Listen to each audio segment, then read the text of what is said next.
Hello, my name is Pat Flanagan, and I live on a sand transport path in the Mojave Desert. Because the Air Quality Management District has a lack of monitoring stations, because there is no soil analyses, and there's an outdated rule, 403.2, which you'll learn more about, our communities and the environment are at risk from dust, or PM10. The United States Geologic Survey, in looking at the Mojave Desert area in this Google Earth map, they have found that about 48% of the entire area is less than 5% slope, and 8.3 is less than 1% slope. And this is the favored slope category for large footprint energy installations. For the lowest slope category, deposits underlying about 98% of the area are either mixed aeolian alluvial origin, which means they blow in the wind, or are fine-grained alluvial deposits, which also means they blow in the wind, and thus are susceptible to aeolian dust and sand transport, especially after disturbance. From my house,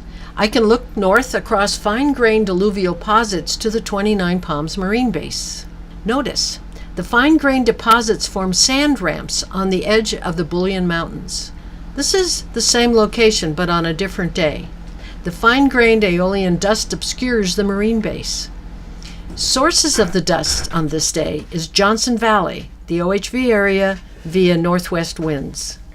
The local vegetated area, not the dust producer. It's nice and quiet. If you look at the blue dot, that is the picture location, and that is my house. And this is a visualization of the sand transport path using Google Earth, which starts at Sunfair Road in Joshua Tree and goes east following Highway 62, where then it's forced to turn south because of the mountain ranges on Highway 177, past Desert Center, and then an east turn on the I-10 over to near Blythe and the Colorado River. That is nearly 140 miles of sand transport, and along that entire area there are no dust monitors for movement. Here's another map. This was put together by Databasin for the Desert Renewable Energy Conservation Plan.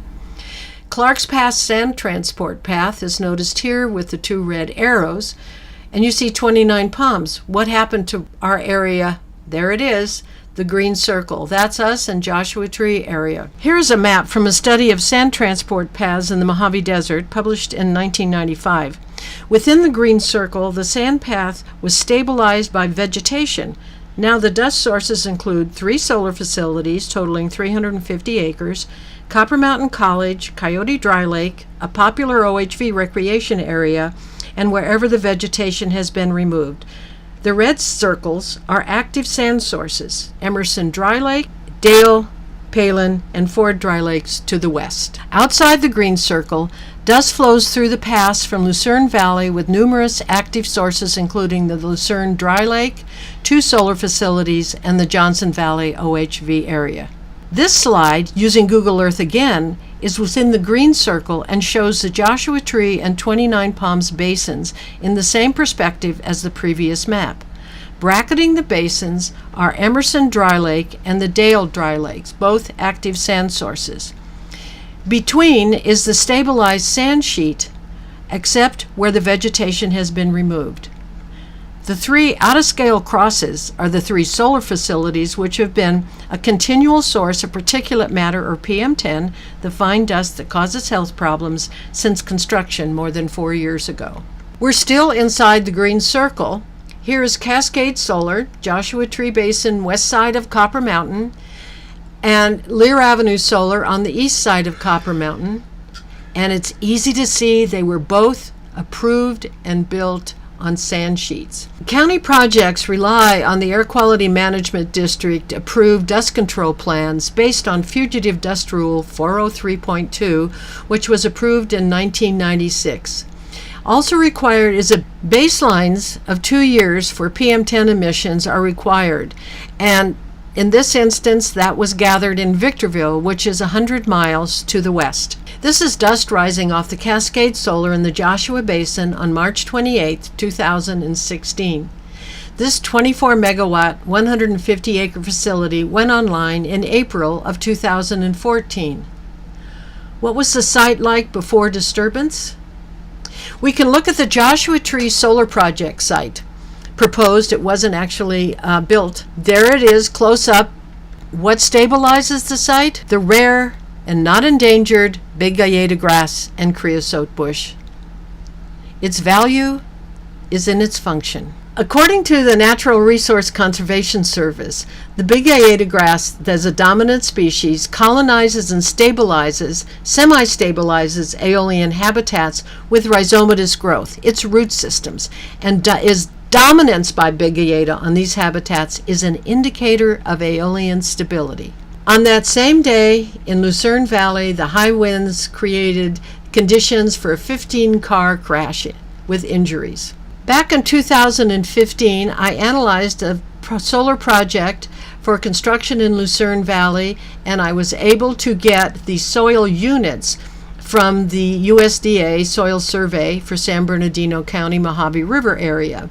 And they're number 112, Cajon Sand, number 113, also Cajon Sand, steeper slopes, and number 137, Kimberlina soil, loamy find, all rated as high for wind erosion, and descriptions call for leaving as much existing natural vegetation in place as possible to provide protection from the wind and reduce soil blowing. The project was completely scraped before construction. We now have better tools. We're now able to use the GIS mapping system. In this case, we have a map of the soil units of this resource conservation district. Following the GIS map, we analyzed the 77 soil units or types for the hazards of blowing soil and the hazard of water erosion. As you see on the left, there is also an analysis of the 77 soil map units for the hazard of blowing soil and the hazard of water erosion. This is a map that utilizes that data. All the areas with the hazard of blowing soil are in red. We see that the black area is the proposed Ord Mountain solar site, which is right in the red.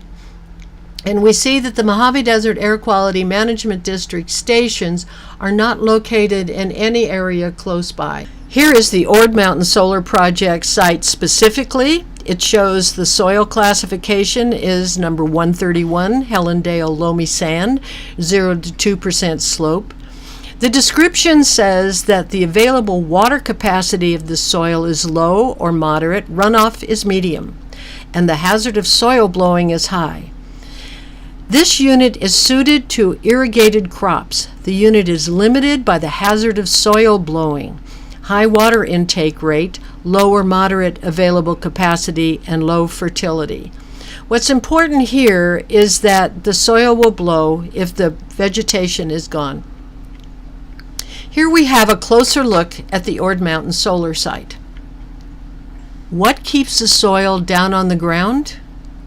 The saltbush scrub community, which is growing on alkali soils. It is neither rare nor endangered. Its value is its function. We're going to take a short look now at the soil surface susceptibility to wind erosion, a project by the United States Geological Service at the Mojave Preserve. They look at the vulnerability to wind erosion and what characteristics of soil should be studied. They talk about the threshold friction velocity, which is the wind speed at which particles move. Here we have a map for the month of March, and when we see this map, we should also note the stars, which is where Solar Mountain Solar Project is located. And we will look at the percent time per month that a threshold friction velocity is exceeded. The proposed site is on the edge of a sand transport path, and for the month of March, 60 to 70% of the time, the wind will blow so that dust will rise. A soil survey would alert for fugitive dust and high winds during construction and the years of operation. A realistic amount of water use could also be calculated.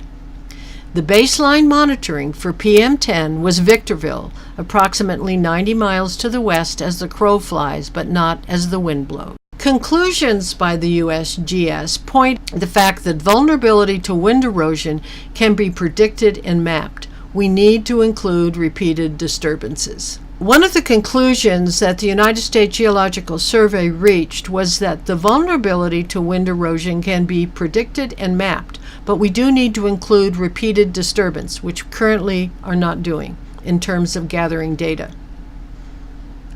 We are operating in the unknown, but with data to our scientist friends, we have the potential to plan where we are going. Current conditions are data poor. For the Mojave Air Quality Management District, their planning area is a non-attainment for PM10. The planning area lacks monitoring stations to collect ambient fugitive dust east of Victorville. The Mojave Desert Planning Area relies on Victorville for the required 2 years of baseline emission data.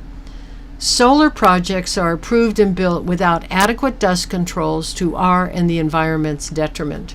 Current planning without data, the Air Quality Management District Federal PM10 Attainment Plan and Rule 403.2 Fugitive Dust Control are outdated, as we have said.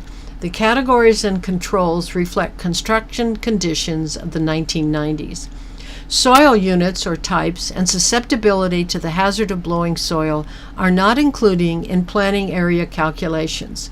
Soils are generalized to reflect urban area conditions. The baseline emissions for fugitive dust do not reflect current planning area conditions, and the project-approved control plans in coordination with San Bernardino County lack monitoring protocols and enforcement. What do we need to do? Get data. The current level of individual project disturbance is without precedent.